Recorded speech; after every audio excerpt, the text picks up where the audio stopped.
CIA 2 police के हत्थे चढ़े बुजुर्ग महिला के हत्या के आरोपी। क्या था मामला? 10 दिसंबर को आनंद विहार की जो गली नंबर 3 है उसमें अपने निवास स्थान पर एक बुजुर्ग महिला रहती थी जिसका नाम था सरस्वती। उस बुजुर्ग महिला ने अपने निवास पे 10-15 कमरे जो बनाए हुए थे, जिन कमरों में वो किराएदार रखती थी,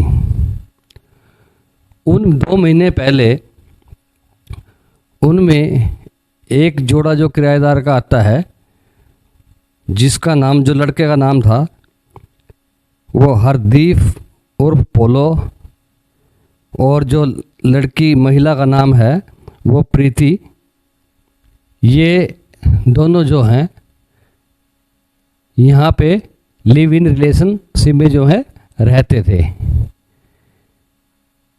और अब तक ये बुजुर्ग महिला को किराया नहीं दे पाए थे। बुजुर्ग महिला को जो है 4 धाम की यात्रा करनी थी और वो इनसे जो है अपना किराया मांगती है। इनको बोलती है कि हमें जो है, सभी किराएदारों को जो है बोलती है कि हमें, कि मुझे जो है 4 धाम की यात्रा करनी है, इसलिए मुझे जो है पैसों की ज़रूरत है। नशे के ये जो आरोपी हैं, नशे के आदी, और जो ये महिला है पहले भी मतलब कहीं दूसरी जगह पे जो है शादीशुदा ये महिला थी, लेकिन नशे की लत के कारण इसके पति ने इसको छोड़ दिया और ये इस लड़के के साथ रिलेशनशिप में यहाँ रहने लगी। ये जो लड़का है सहारनपुर, यूपी का जो सहारनपुर ज़िला है वहाँ का रहने वाला है, और जो ये लड़की है प्रीति, ये शिव कॉलोनी करनाल की रहने वाली है। जब इनको पता लगता है कि बुजुर्ग महिला जो है ये 4 धाम की यात्रा पर जा रही है तो इसके पास पैसे वगैरह होंगे, तो रात को नशा करने के बाद ये एक प्लानिंग बनाते हैं। ये इनकी प्लानिंग होती है कि बुजुर्ग महिला से जो है पैसे रात को लूट लिए जाएं और उन्हीं पैसों से सुबह जो है इनको बुजुर्ग महिला को किराया दे दिया जाएगा। तो बुजुर्ग महिला रात को ये दोनों बुजुर्ग महिला के पास जाते हैं, लेकिन बुजुर्ग महिला जो है इनको पहचान लेती है। तो जो लड़का है हरदीप, ये बुजुर्ग महिला सरस्वती को बेड से नीचे गिरा देता है और उसके ऊपर बैठ जाता है। बुजुर्ग महिला जो है औंधे मुंह ज़मीन पर गिरती है, उसके मुंह से जो है खून निकलने लगता है। जब लड़का उसके ऊपर बैठ जाता है और उसको दबाता है, गर्दन पर दबाव पड़ता है और वो सांस नहीं ले पाती, तो वो मर जाती है।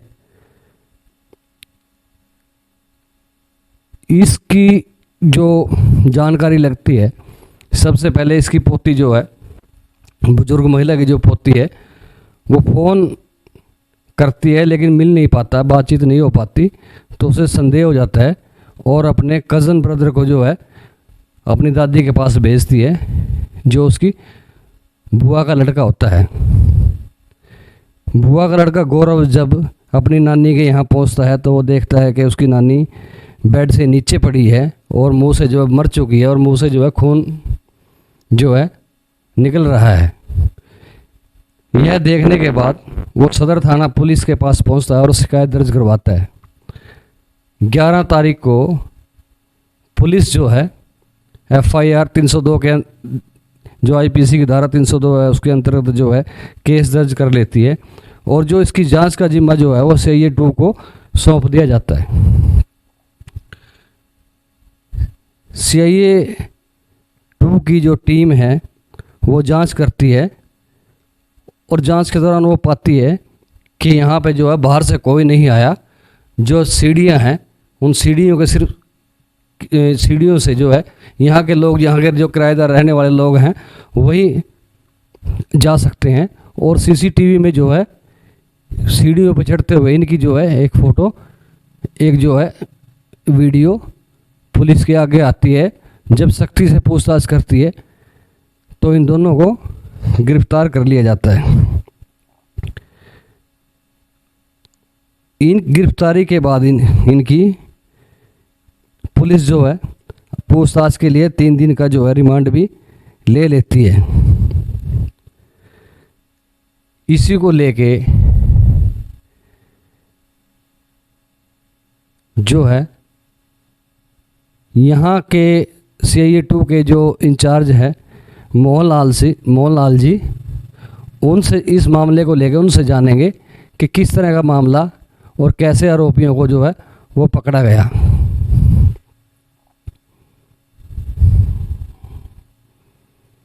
किराएदारों के सामने इसने किराया मांगा था कि 2 महीने से तुम रह रहे हो, किराया अभी तक नहीं दिया, तो ये किराया दे दो, नहीं तो कल मैं तुम्हारे मकान को ताला लगा दूंगी। उसके बाद हत्या कर दी थी। ऊपर ये खुद रहती है और नीचे इसने करीब 10-12 कमरे बनाए हुए हैं जो किराएदार हैं सभी कमरों में। और ये किराए भी मकान भी एक रूम है जिसमें 1000-1500 वाले किराएदार रहते हैं। किसी ने आवाज नहीं सुनी जब इन्होंने मारा सर? नहीं, किसी ने आवाज़ नहीं सुनी, क्योंकि ये जो ऊपर का पोर्शन है आगे से जो गेट बनाया हुआ है उस पर लॉक लगा हुआ था।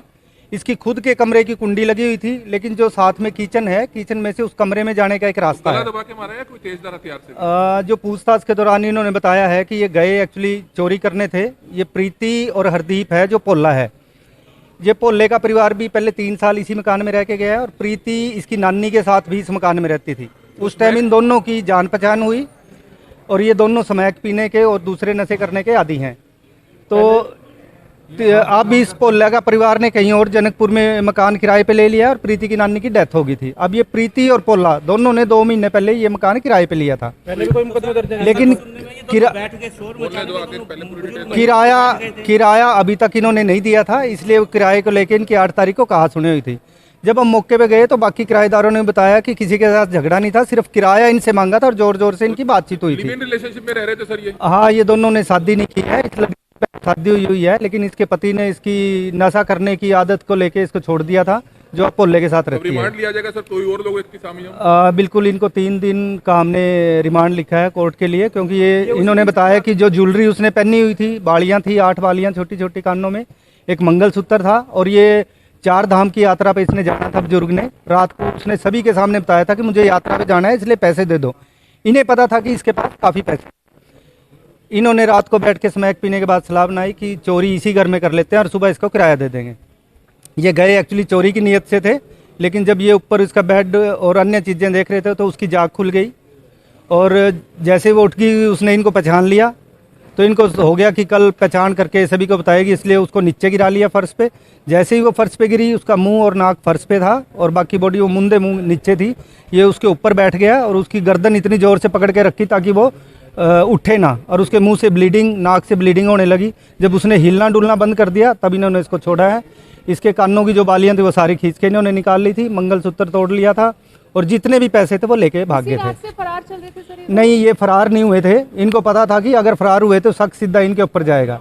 ये बड़े सातिराना तरीके से वहीं उसी मकान में रहे, उसी कमरे में रहे और सबके साथ मिलते रहे। हमारे पुलिस की भी कई विजिट हुई है, पुलिस को भी आगे मिलते थे, लेकिन हमने CCTV कैमरे जब चेक किए कि एक जो मेन डोर था CCTV में दिखा कि उसमें पूरी रात हमने चेक किया कि पूरी रात कोई मेन डोर से एंटर नहीं हुआ। अंदर रहने वाले जो किराएदार थे वो बैक की जो सीढ़ियां हैं वो सिर्फ किराएदार ही यूज कर सकते हैं, बाहर का कोई आदमी नहीं आ सकता। पहले भी कोई मुकदमा इसलिए हमें पूरा क्लियर हो गया था कि ये जो वारदात है ये जो मकान के अंदर रहने वाले लोग हैं सिर्फ इन्हीं लोगों द्वारा की जा सकती है। तो बाहर से फिर एक दूसरे 2-3 CCTV हमने चेक किए। एक CCTV में फिर हमें इनकी तस्वीर ऊपर चढ़ते हुए मिल गई। तो जब सख्ताई से पूछताछ करी तो इन्होंने ये मर्डर का खुलासा हुआ। कुछ बरामद भी हुआ सर?